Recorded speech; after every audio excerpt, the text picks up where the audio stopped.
up on Access Tech Live. Hearing aids. Why are they so expensive in one province and cheaper next door? Are over-the-counter hearing aids a viable option?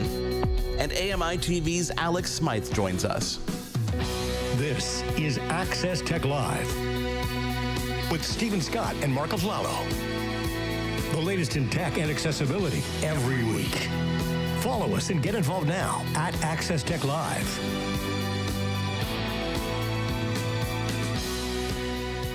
Hey everyone, welcome along to another episode of Access Tech Live, here live every week on AMI TV with me, Stephen Scott, in Glasgow, Scotland. Marc Aflalo is somewhere quite different this week. Not in your usual studio, Marc Aflalo. I believe you're in the United States of that there America.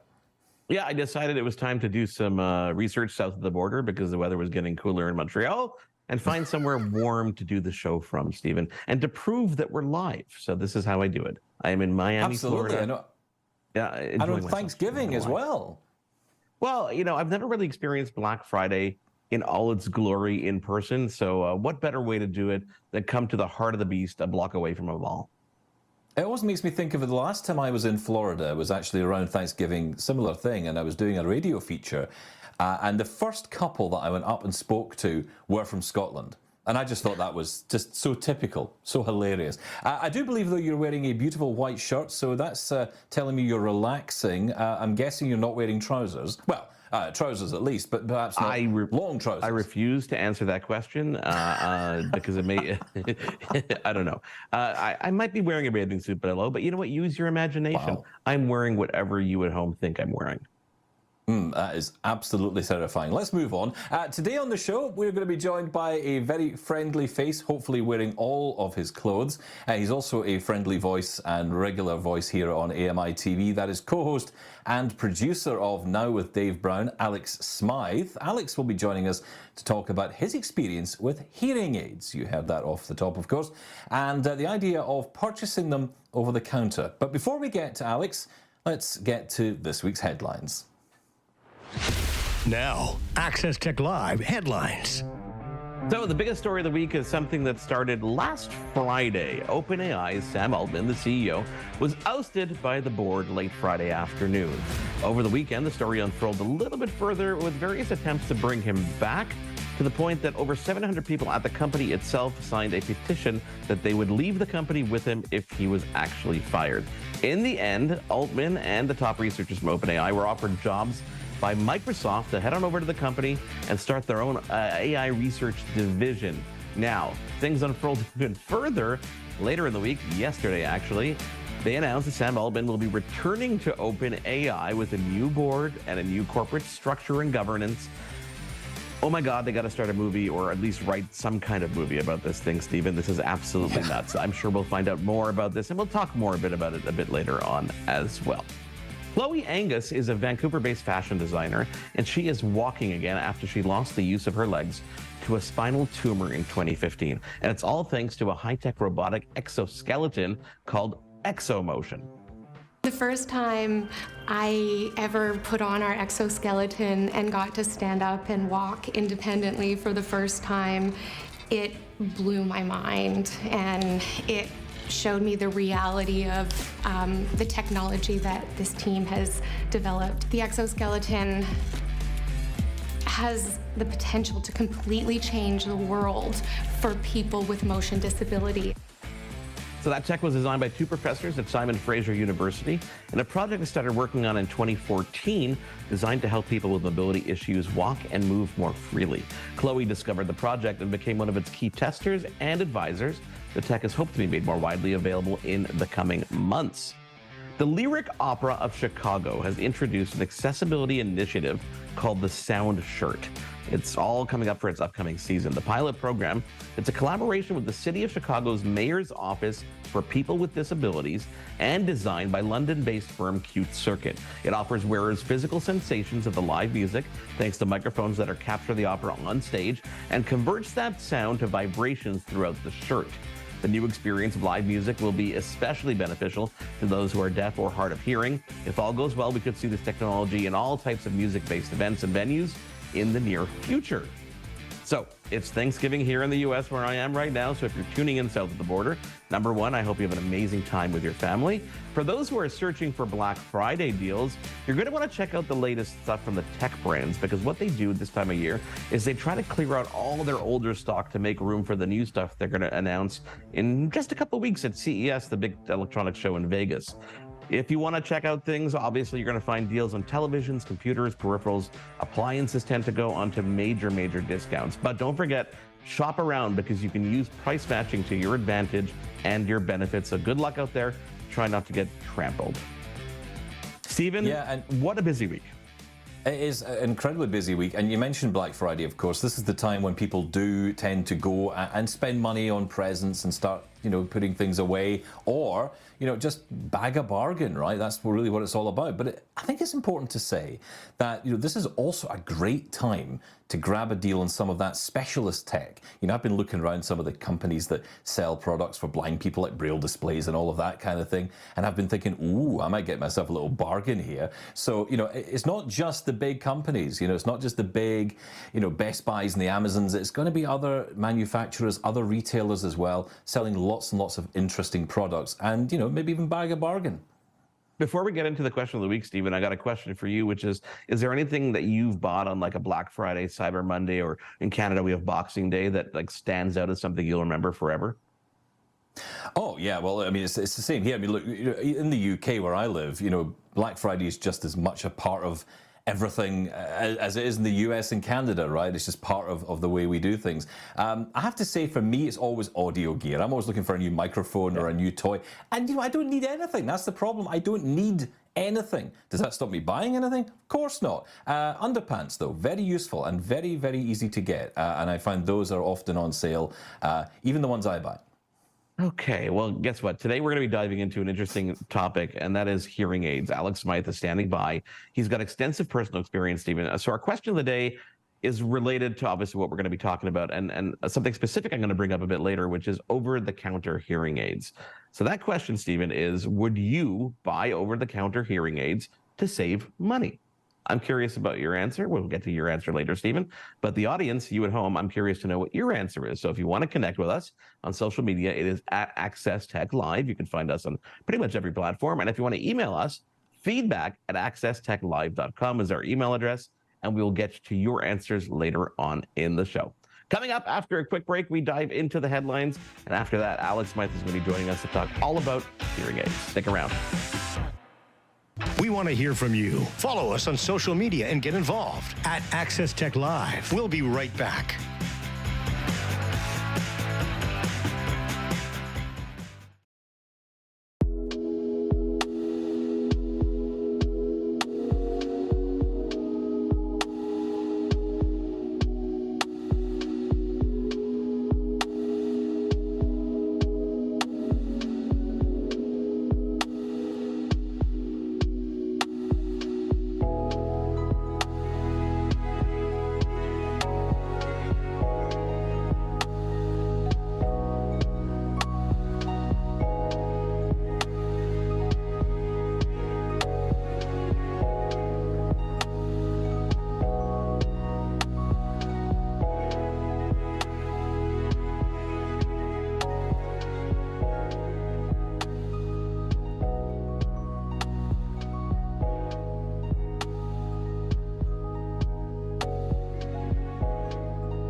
latest in tech and accessibility. This is Access Tech Live with Stephen Scott and Marc Aflalo.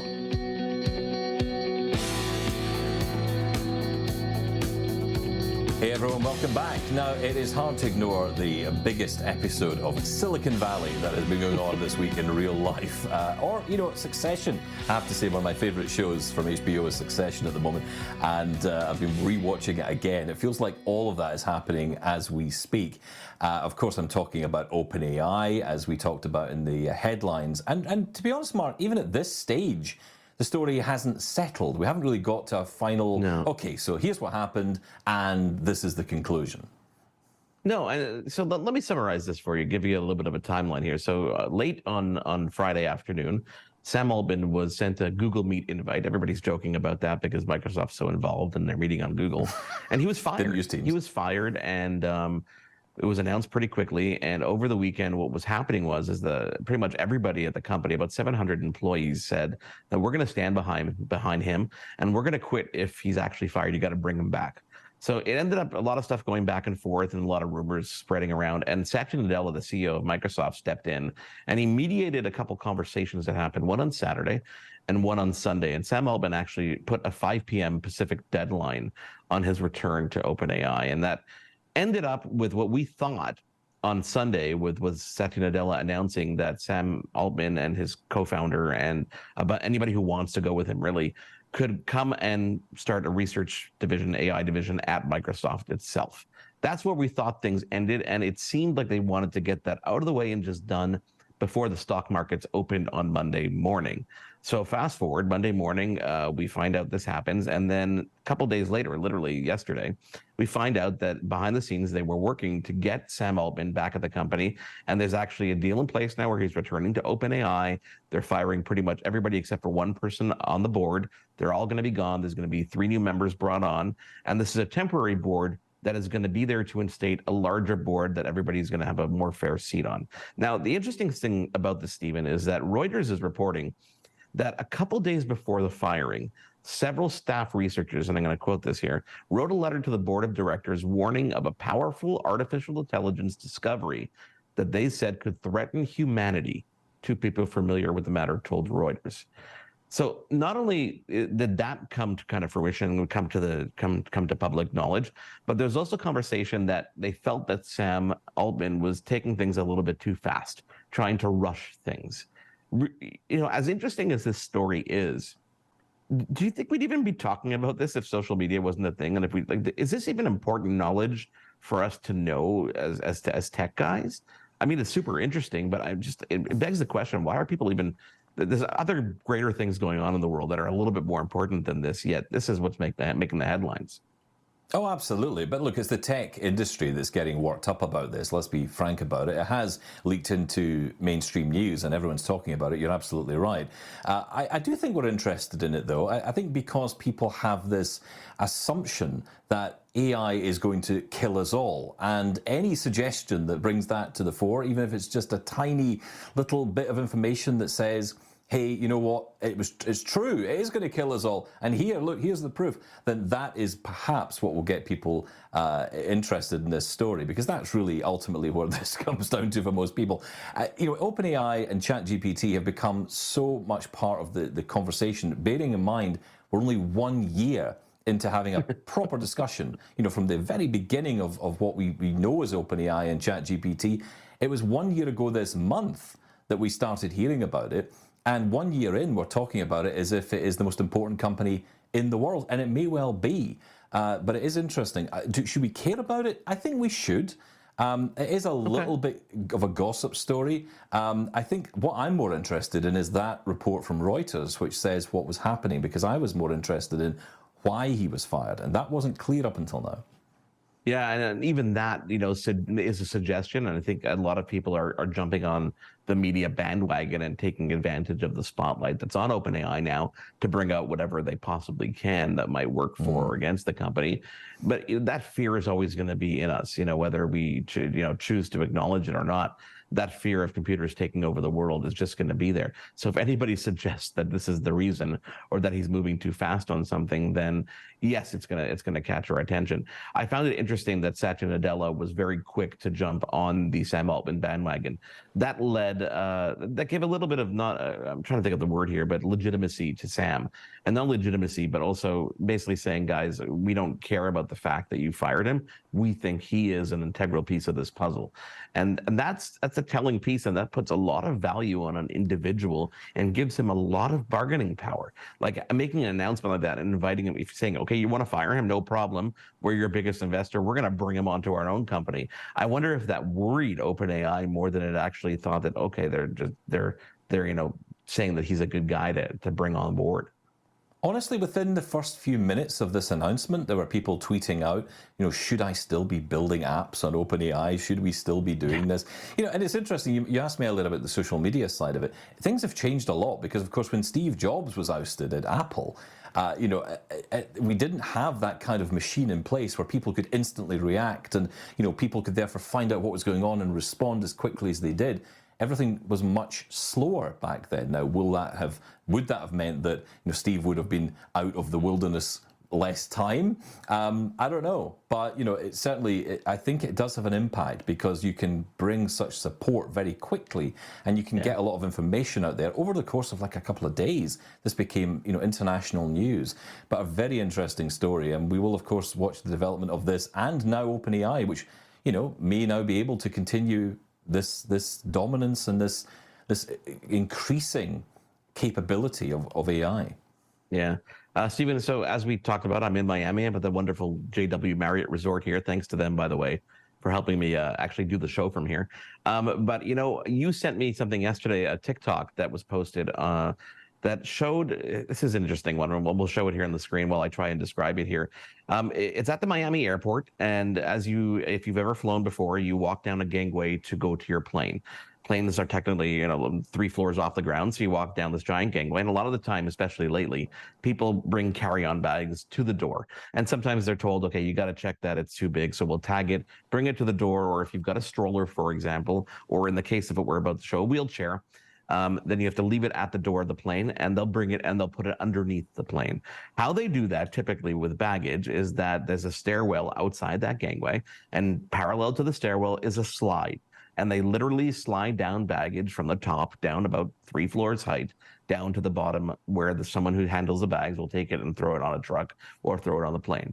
This TikTok shows a wheelchair going really, really, really fast from the top of the plane, smashing down to the bottom where it goes flying off the slide. And then you see a baggage handler go grab it, kind of look at it like, okay, what just happened here? And then go throw it onto the cart that's going to take it to the plane. Obviously, this is just an insane thing that we've been seeing on and on again, but we've never actually seen the handling of a wheelchair. We know that they've been mishandled. We know that people's livelihoods require this to arrive safely on the other end to make sure that their independence, their sense of independence is there. But we've never really seen what's happened. And now we're seeing firsthand this wheelchair go flying and being utterly destroyed. And it just brings this anger in me, and I know in other people who are going to see it or just hear me explain it, as to why this is still going on. Shame on American Airlines for doing this, number one, or the people who actually threw the wheelchair down. This is just not the way you handle anything. Can you imagine if my equipment was thrown down that on a slide that I needed to broadcast from here today? It wouldn't be there in one piece. It would be destroyed. So I'm wondering, at what point things are going to change when it comes to accessible travel. When are we just going to see respect, not only for wheelchairs, but for anything that we're traveling with? No one knows what's in my bag, what's important, what's not, what the value is. Why isn't there a better method? I take your point, and I do. I think what I would say is that, the way I look at it is, don't think of it as your equipment in your bag that's being chucked down there. Think of it as being your legs. Because that is what a wheelchair is for someone. It's their ability to get from one place to another. And if someone is just throwing that down there, down that ramp, and it is just smashing it at the bottom, landing on the ground, being broken, we're talking in some cases thousands upon thousands of dollars worth of equipment. I mean, the cost is irrelevant, frankly. It's not irrelevant to the person who has to spend the money to pay for it, But it is irrelevant in that moment because that has just disabled that person even further. That person might not be able to get from one place to the next, might not be able to continue their onward journey without assistance. And how long they'll have to wait to either save up for or get the money back to actually go and get another one of these things. And I really don't know how you move on from this. I don't know how you can train people, because to me it's common decency to look at a wheelchair and not treat it as if it's a play toy.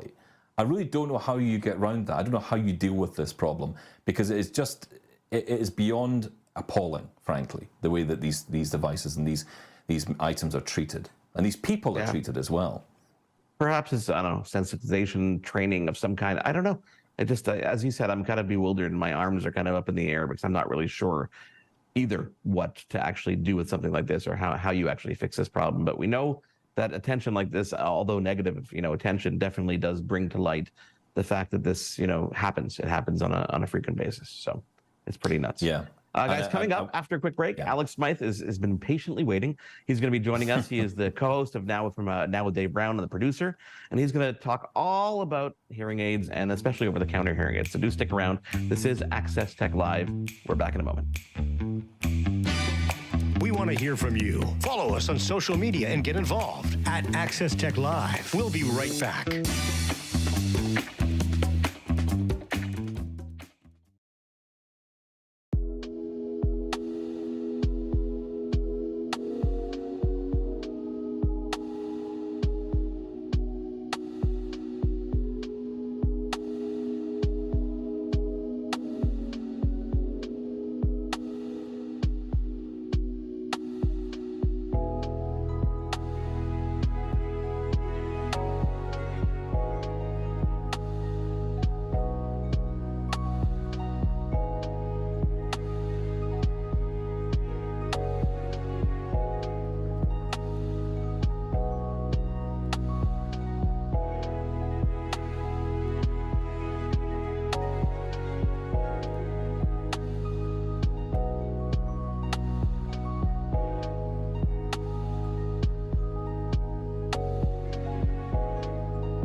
The latest in tech and accessibility. This is Access Tech Live with Stephen Scott and Marc Aflalo.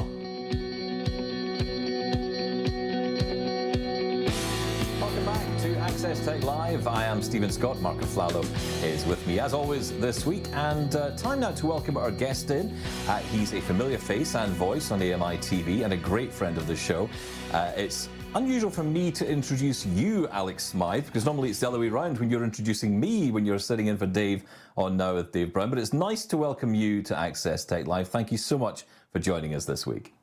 Oh, thank you both for having me on. It's the first chance I've had. I'm excited to be here and chat all about hearing aids with you both.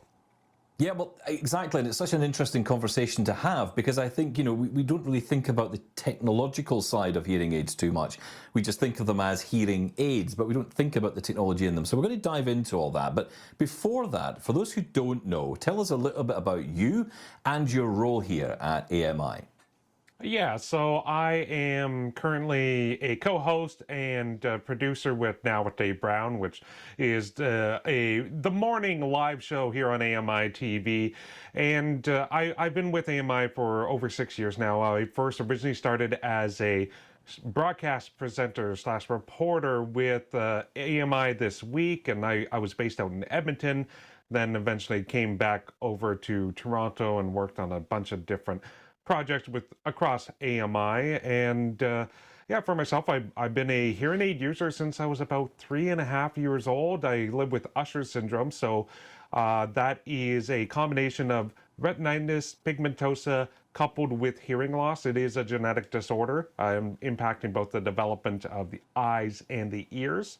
And for myself, it really manifested as hearing loss first, and that's where, you know, my first introduction to disability and accessible tech all started through hearing aids. And that's really kind of where my journey with my disability began. So, Alex, was your first experience with actual hearing aid use when you were diagnosed with 3? So I originally, like, it would have been back when I was like 3.5, 4 years old. I basically, the story I always tell is the fact that I remember distinctly being, you know, down on the main floor of my house, and my mom was on the second floor, looking down at me over our open kind of staircase, and she was asking me something. I kept saying, what? At first she thought I was being smart and, you know, causing problems. But then after like the third or fourth time she mentioned it, I kind of remember distinctly her facial expression changing into worry. And so soon after that, we got connected with an audiologist, and I kind of discovered it was, I was suffering from hearing loss. And so that was really the first introduction that I had in terms of not being able to hear and not knowing really what the true cause of it was, and then getting connected and soon enough paired up with hearing aids and being able to hear better because I had hearing aids that I could wear, and it would amplify everything around me. So what's changed since then, Alex? Because, you know, I think about the technology and how it's evolved in a very short space of time to some degree. I mean, we all remember those cell phones that started off like briefcases, right? You know, I can just imagine how hearing aid technology has evolved. Oh, absolutely. Specifically when it came to, there's a few different kind of real innovations that have taken place since I've started wearing in like 93, 94. The big one was switching from an analog hearing aid to a digital hearing aid. That technology was groundbreaking. The quality of sound increase that came with that was huge. And then beyond that was the evolution and the iterations of FM units to really connect two users and have it kind of patched into the hearing aid itself. So starting with the digital and analog changes, it's really hard to describe how a digital hearing aid sounds to someone who's never really experienced it. But making that transition from even just one hearing aid to another, but specifically the analog to the digital, everything sounded simultaneously louder while also being more muffled and quieter and harder to hear. It almost sounded like you were underwater with someone using a blowhorn to really speak with you. It was such a unusual feeling. And what takes place is your brain over a period of a few months learns to process that sound better. And then it normalizes it. It kind of gets used to what the sound is, what you're picking up, and you no longer notice it. But every time you went through that transition, it's that process again that you have to get used to this new sound. So that was one huge innovation. The other one, as I mentioned, was the FM units. The first one I remember wearing in elementary school was basically like a Walkman. I had the two plugs in the back of my hearing aids. I wore a belt that had the FM unit on my hip, walking around being able to hear the teacher who had to wear a similar getup. Then it evolved into this like headset that was basically like, you know, peak late 90s, early 2000s fast food restaurants at a drive-through window with a headset. So that was always like the kind of descriptor there. And then slowly it became more and more wireless, more compact, to the point now that, you know, a very simple device would just be something, whether it's in a hidden piece on the person who's wearing the unit, or it may just be disguised within the hearing aid itself or another device that doesn't really draw attention to itself. So that's really been the evolution from when I started first listening to and using hearing devices to now. So, Alex, you know, you talk about, obviously, so evolution of the hearing aids themselves. So while they're simultaneously helping you, they're also simultaneously getting smaller and I guess being less visible and less noticeable. Was there, like, emotionally, like, how did it affect you? Was there a stigma wearing this giant belt around your, and having the teacher have to wear it? How was that interacting with your peers around you?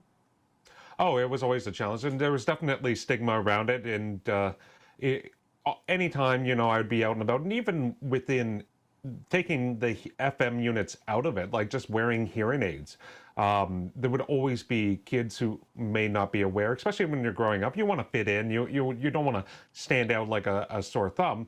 But when you got something in your ears and they're quite visible and they're different colors, because I wanted to have my hearing aids have my favorite colors on them, would be green or red or blue or what have you. People are going to be able to notice it, and they're going to ask you questions. So interestingly, it became a very easy process for me to deal with those types of interactions, those types of identification, where it'd be, oh, you have something in your ear, what is that? And I would be comfortable answering, oh, it's a hearing aid, it helped me hear. Yeah. And usually that was, for a lot of people, that was enough.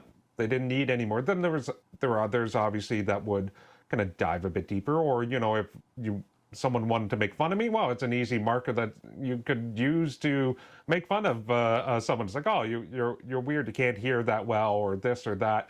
You have to use hearing aids. Oh, they look weird, they don't look cool. So there was always that aspect, but my parents were always very conscious of it. They were instilling, it's like, okay, you have to fit in this world. You got to get used to this. This is your situation. Learn to live with it. It's not going away. It's sticking with you for your life. So make the best path forward for yourself that you can. And I've been able to do that. I want to ask you a little bit about apps, because there's an app for everything these days, right? And one app that I've been trying out recently is called Mimi, M-I-M-I, and it's an app which helps diagnose hearing in people, almost look at what your hearing is like and how it's behaving, and even you can build out of it an audiogram that you can then use with your AirPods and all of that kind of stuff. Have you ever tried anything like that out? Have you ever found a purpose for it? I've never really messed around with the apps, with the Bluetooth, things like that. I've always been very hesitant. And part of that really stems from the fact that even as I speak to both of you now, I wear a set of wired over-the-ear headphones. Now, my hearing aid technology and the technology of today, very easily, there could be a Bluetooth connection to the computer that doesn't require headphones. I like having a sense of control over what I'm hearing when I'm hearing it. If there's ever a situation where, let's say there's an emergency or something comes up immediately, I can just throw off my headphones and I can hear the environment around me.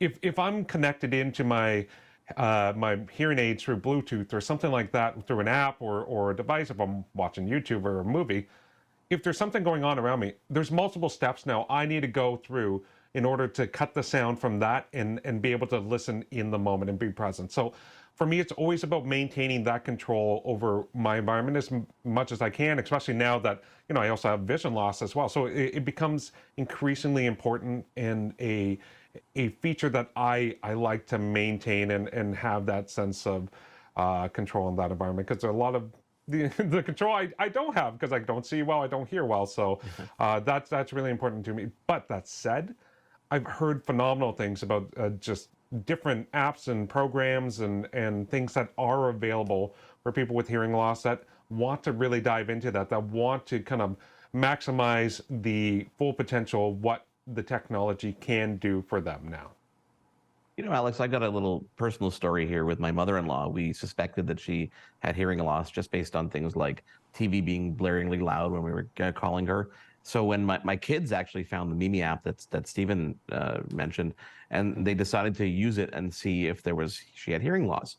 And they did it on themselves. And as kids, obviously their hearing is but their hearing was impeccable. And they put it on my mother-in-law, and they noticed a significant loss in one of her sides. So that led us down the path of going to an audiologist. And we live in Montreal, so we went to an audiologist in Quebec. And she went through the process, and yes, there's some degenerative hearing loss. And immediately they said, okay, it's going to be about $7,000 for your hearing aids, which was the first sign that, okay, wait a second, let's step back here for a minute. Now, having done some research and been in conversations about this, I knew that things like over-the-counter hearing aids are becoming popular, especially in the US. And I knew that some people had gone to Costco. So I started calling around. And I found out just by crossing the border from Quebec into Ontario, going to Costco, they were able to sell her the exact same, I think it was a Jabra or maybe Plantronics hearing aid for $1,700. She had to go through the audiologist test again and do the whole process. But the whole process was cheaper than even getting the test done, let alone trying to figure out how to spend $7,000 in Quebec. What do you think is the disconnect? Like, why is there such a big difference between one province to another or one audiologist to another? It seems so strange. Yeah, it really comes down to there was a lot of secrecy, a lot of protections around identifying what is the cost of hearing aid products. Because you can look online, and I've tried doing it myself, to try to find name brand products, Resound, Phonak, any of these ones that are Unitron, like any of these major brands. Good luck trying to find any spot online that you're actually going to get a real price, because this is, for an audiologist, this is really where a lot of the big money comes from. This is where they can really make their financial impact within this whole process. Because, you know, you can go, I believe every year you can have a free audio test with an audiologist. So you're not really generating the income. So that it's very protected in that regard. It's not surprising when you mention, you know, the cost of thousands of dollars, because that's been my experience generally. Now, also too, growing up, I mean, we didn't have the over-the-counter hearing aids as an option. And so I think there's really a democratization and access improvement when you have affordable over-the-counter hearing aids where the price is very transparent. People can make financial decisions accordingly and choose what is going to make the most sense for them, because, you know, not everyone can afford $7,000, $8,000 for a pair of hearing aids, despite the need for it and the necessity for it. So it's unfortunate it goes down that path. Now, there are some financial supports that could be available, things like assistive tech programs and device programs in Ontario for financial supports, but it doesn't usually cover everything. So there is still that financial burden that's unfortunately put on the consumer. But because there are more options available, there are more transparent options available, I think you're going to see the price come down, and it's going to be better for the consumer in the long run. I'm about to go through this process myself of buying hearing aids. I don't quite know where I'm going to begin. I'm going to start with my audiologist and see what they suggest and what the price points are going to be. But it's probably going to be a bit of like any other tech that you guys are very familiar with. You shop around, you try to find the best deal, and you identify what you want to get and where you can find it for the best price. Yeah, no, you mentioned something interesting there, which was, you know, lots of options. And I think that, you know, just regular headphones that are offering the capability of adding the audiogram on it and, you know, custom tailoring it to your hearing profile definitely help drive things down. Let's take a quick break. When we come back, I want to dive into that a bit more and talk about over the counter and see if you would even trust that option, and maybe ask you the question of the day as well. So we are in conversation with Alex Smyth. We'll be back in just a moment here on Access Tech Live. Stick around. We want to hear from you. Follow us on social media and get involved at Access Tech Live. We'll be right back.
latest in tech and accessibility. This is Access Tech Live with Stephen Scott and Marc Aflalo.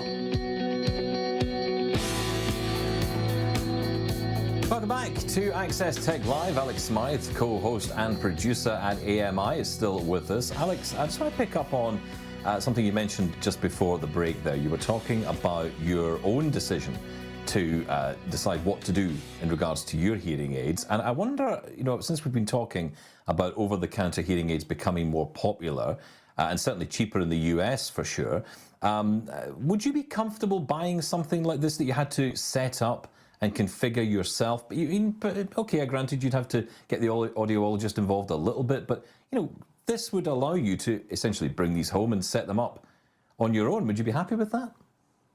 I don't know if I would, and part of it is it's also my personal case of, with my hearing loss, it's listed as severe or moderate to severe, which most of these over-the-counter hearing aids are tackling in the range of more the mild to moderate. So I think even from that perspective, I don't know if they're going to offer the amount of clarity and hearing that I would require. And then on top of that, I always have questions about longevity and what is going to be the level of support that getting an over-the-counter hearing aid would afford me. If I do have an issue, now with my current hearing aids, I can go to my audiologist. Is that still going to be the same thing if I get a pair of over-the-counter?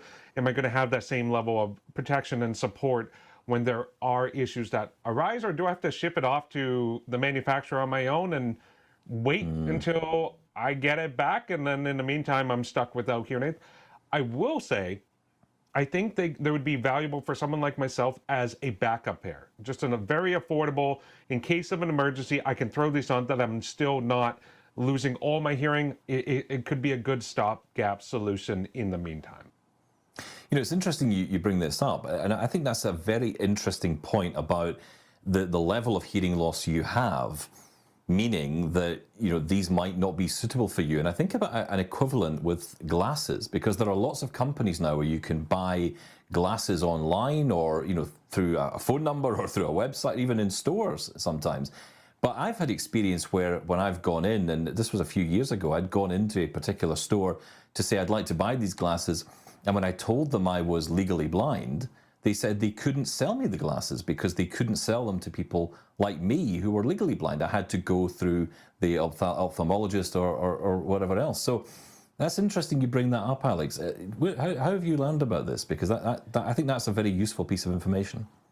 Yeah, and I think even to take the analogy further and the comparison further, I would almost view these over-the-counter hearing aids kind of like the non-prescription glasses you can find at your standard stores in and around, whether it's Scotland, Canada, or whatnot. They're good for people who really don't require much in terms of support for vision.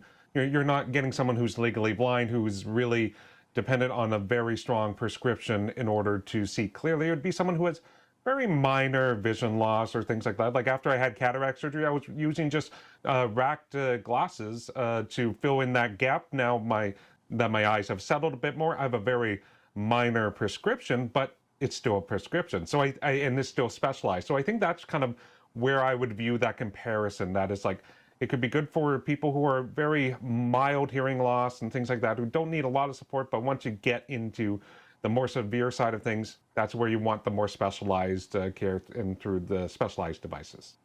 You talk about the specialized care and the support. What kind of support do you get from your audiologist? I'm curious how much handholding they really do.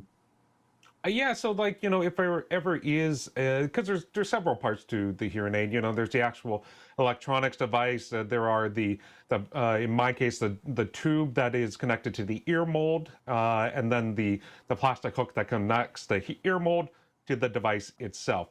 All three kind of major parts have different issues associated with them. Let's say I get a new pair of hearing aids, and this is often the case. You set a specific programming level or an audio range or your presets. You go home, you listen to it for a few weeks. You know what? It's not quite here. I'm not hearing things quite well. It's a bit too noisy on a few different sectors or a few couple ranges. Well, I can go back to the audiologist, get that preset changed or those levels recalibrated. oh, let's say there's a problem with my mold. Okay, well, the tube is broken or it gets brittle because after a while it dries out. Well, I can go back to them. I can get that repaired. I can get that fixed. The hook, oh, there's some moisture that got into it or it's cracked or it's not quite holding that seal anymore. I can get that replaced. That's not going to be the same thing if you're doing it yourself and you're just going to a store and getting it over the counter. So there is those types of kind of supports and services that you don't get otherwise. Yeah, no, definitely. I cannot imagine someone just getting into hearing aids after having to deal with that stuff on their own. So that element of handholding might be worth a little bit extra just to get that advice from a specialist. You talk about, the fact that you're going to be shopping around for a new pair soon. What is the shelf life of a typical hearing aid? I'm sure they're not the same for every manufacturer and every device, but is there a standard kind of window? Yeah, so for mine currently that I'm wearing, there was a warranty that I believe was between 5 and 6 years. Mine have been out of warranty, and part of it is I've kind of pushed off trying to go through this process because it is expensive, and then you throw in a 3-year gap with the pandemic. There's a lot of factors at play. So typically, yeah, it's about 5 years, and then to look at upgrading, obviously over the counter, it may be shorter depending on the technology. So they're not the longest serving piece of technology. So there are that consideration is needed as well, especially when you look at some of the prices that these higher end hearing aids cost. So it all comes into consideration, because when I go to an audiologist now and need repairs or service done, I have to sign a waiver saying that if it gets damaged or broken during this part, I am giving up the liability and I understand that it is out of warranty, so it may cost me to repair it as a result. Now, we were talking earlier about the different devices, and you'd mentioned that you don't go down the route of connecting your hearing aids to other devices at this point. You like to have a bit of control on that. And I think that's a really good point, because there's the in real life phenomenon. Like you say, if you need to get up and go, you need to do something, you want to be aware of your situation and aware of your environment. And that's really important to talk about, because we all have lots of technology we can bring into our lives, but sometimes it can get in the way, right? And I'm thinking about things like, there's lots of devices now that have the ability to perform in a similar way to what hearing aids can do. I think about the AirPods Pro 2, right? That's the first thing that comes to mind. And Mark mentioned it earlier. They've got a number of features available to them for people with hearing impairments. Have you looked into any of that? Have you tried any of that? And I'm thinking under the category of fun here, because look, we all like to have fun, right? It doesn't have to be medical. It can be for fun as well. Have you ever played with any of this stuff? I haven't, because I always look at it as like, oh, well, this can mimic a hearing aid. You know what else can mimic a hearing aid? My hearing aids. And so that's always the approach I tend to take. And, like the AirPods are always an interesting one because I've heard phenomenal things about it. And it's one that I think I would be most likely to try in that regard. But then even beyond that, like, I've always been fascinated by bone conduction headphones. Something designed for deaf and hard of hearing users, but having both the hearing and vision, having two senses impacted, it kind of limits what I'm willing to try. But that said, I would be more willing to try something like the AirPods if I haven't been so used to the over-ear headphones. Like, I do have earbuds, but it's usually hard lines because, living with vision loss, if I drop one of those things, I'm not finding them. That's my big key. At least with the hearing aids, they're locked in place. They're hooked around the ear. They're not just dangling on my earlobe. Alex, before we let you go, I got one quick question for you, and that's for people who are suffering hearing loss, and whether they admit it to themselves or not. What would you say to somebody who's kind of on the fence and not really sure if they should go into their audiologist? Maybe because they're scared, maybe they don't want to admit it, maybe they, tell us about the other side, when you have the hearing aid, the difference in the experience of life.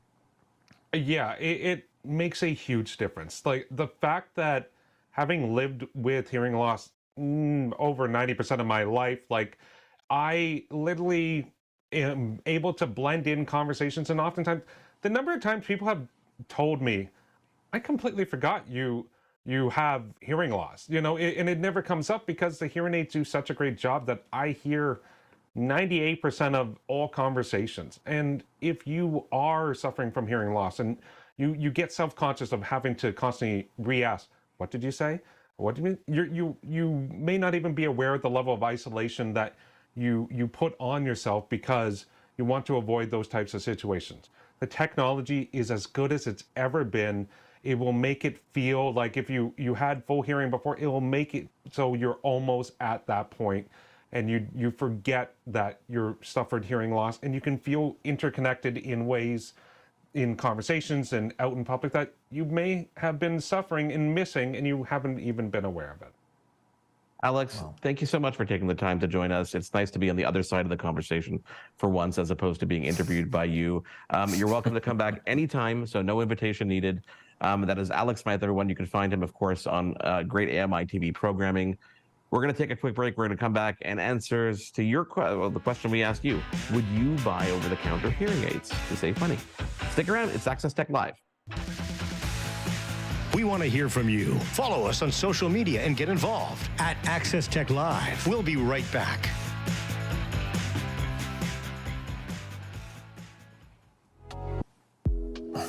Not a problem.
The latest in tech and accessibility. This is Access Tech Live with Stephen Scott and Marc Aflalo. Hey guys, welcome back to Access Tech Live. I'm Stephen Scott, Marc Aflalo with me, and Marc, we're running out of time here, so let's get to our question of the day, which is, would you buy over-the-counter hearing aids to save money? What are people saying? Well, we got a message here from Ronnie, who writes, if it's a reputable product sold from a reputable retailer like a pharmacy, then yes, but I'd much prefer buying that from an audiologist that actually knows what they're doing. I guess that's pretty common ground. That's exactly what Alex was telling us, right? Yeah. Richard writes, when I get the reason, I still think I prefer to work with a professional to get something like this working properly for me. Again, I think everybody's pretty much on the same page here, right? Celine writes, having had hearing aids for almost 30 years now, I'd probably be comfortable buying them over the counter and having someone help me configure them. So yes. So I guess that led us to the experience side, right, Stephen, where if you have the experience and you kind of have a good handle on what you're doing, then you might be a little bit more amicable to, picking stuff over the counter and only getting help when you need it. Yeah, it feels too new at the moment. Then, yeah, exactly. James Van Gent writes, a mild hearing loss maybe, but when you have someone like myself who has severe, profound hearing loss, it will not work. You need the sophisticated, programmable hearing aids that fit their needs. Again, so everybody's pretty much on the same page here. If you don't know what you're dealing with, it's the first time, you're probably going to want to go see an audiologist who knows what they're talking about. Do what I did with my mother-in-law. Shop around. Definitely shop around, because as Alex alluded to, there's not much transparency in this particular field. So someone's hiding that profit margin somewhere.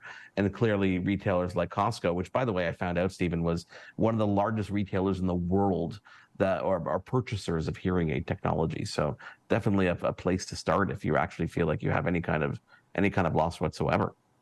It's a growing market for sure, but as Alex says, if you're in that severe hearing loss category, you probably want to go and see an audiologist. But it is good for those people who have got mild to moderate hearing loss, and that's an important takeaway that I've taken from this today. Very interesting conversation with Alex today. Yeah, it's one of these conversations that I feel we could probably talk for another hour or so. You also brought up that Mimi app, and I think that's important for people to realize that there are tools that you can download that are free right now available for you to check if you are concerned or you're worried about whether it's yourself or a loved one. It's a 5-minute process that just plays little tones in different ears, and you tap the button. It's kind of just like being at an audiologist yourself, and you will determine if there is something going on, and it might lead you down the road that you need to go. And as Alex said, there is positivity on the other side. Yes, there's stigma around having a hearing aid, and yes, people don't want to have to wear any kind of assistive device, but if it can make your life better and experience better, then why wouldn't you do it, right? Yeah, I think that's the big change is coming, right? There is a stigma for sure with all of these kind of things, but equally it's important that we understand the tools that can make a difference to us. And this clearly can. And like you say with the Mimi hearing app, you can so quickly test it and you can retune your AirPods so it makes a nicer listening experience, even just like right away. Happy Thanksgiving to everybody south of the border. Thanks to Marriott for letting me set up here, Stephen. And thanks to everybody on the show this week, Alex and Stephen. On behalf of everybody, we'll catch you next week on Access Tech Live. Thanks for tuning in to Access Tech Live. Follow us online at all social media at Access Tech Live. Email us feedback@accesstechlive.com. Hosted by Stephen Scott in Glasgow and Marc Aflalo in Montreal. Written by Stephen Scott and Marc Aflalo. Live show director, Anastasia Spalding Stenhouse. Technical director, Caitlin Robinson. Audio, Jordan Mulgrave. Live graphics and playback, Kingsley Juco. Graphics coordinator, Eliza Rocco. Integrated described video specialist, M. Williams. Supervising producer, Michelle Dudas. Copyright 2023, Accessible Media, Inc.